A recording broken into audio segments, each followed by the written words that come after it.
Good afternoon, everybody. It's 3:21 p.m. Sunday.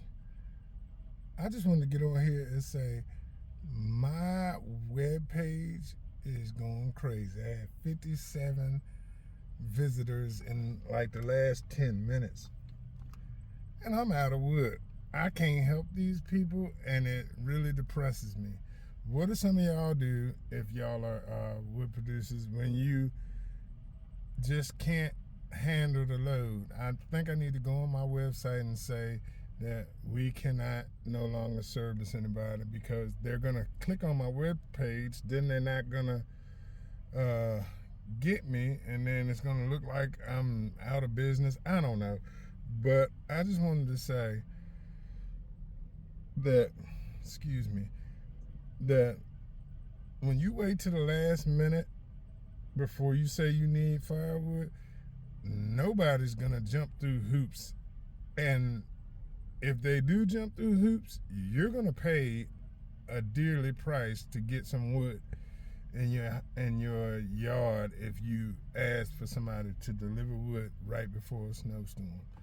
My brother and I did that about 2 or 3 years ago.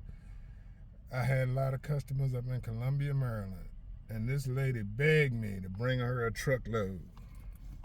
So I did it, and at that time I had the 7.3 running diesel, and we took it on up there. And on the way back, they had that big ice storm, and I was stuck on the Spaghetti Junction on 495 coming west down towards Virginia, and we were stuck there all night because the tractor trailers, it was so icy, the tractor trailers couldn't make it around that junction.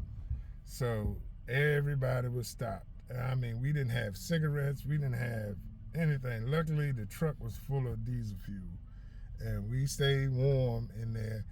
But it's crazy. People think that you're just gonna come, and it's not gonna happen. I'm not. I'm about to go home. I did make one delivery today. The people called me earlier, and I was done by 2 o'clock. But no, sir, I'm not coming out no more. I'm done for this week. It's Sunday. I went and delivered one, and that's it. I just wanted to see if anybody had an opinion on what I'm saying, because I'm just not going to do it. I don't need the money that bad or whatever. Everybody likes to make a little money, but I'm not going to put myself, my vehicle, or anything in danger trying to get somebody some wood when they could have had it months ago. Y'all have a blessed day.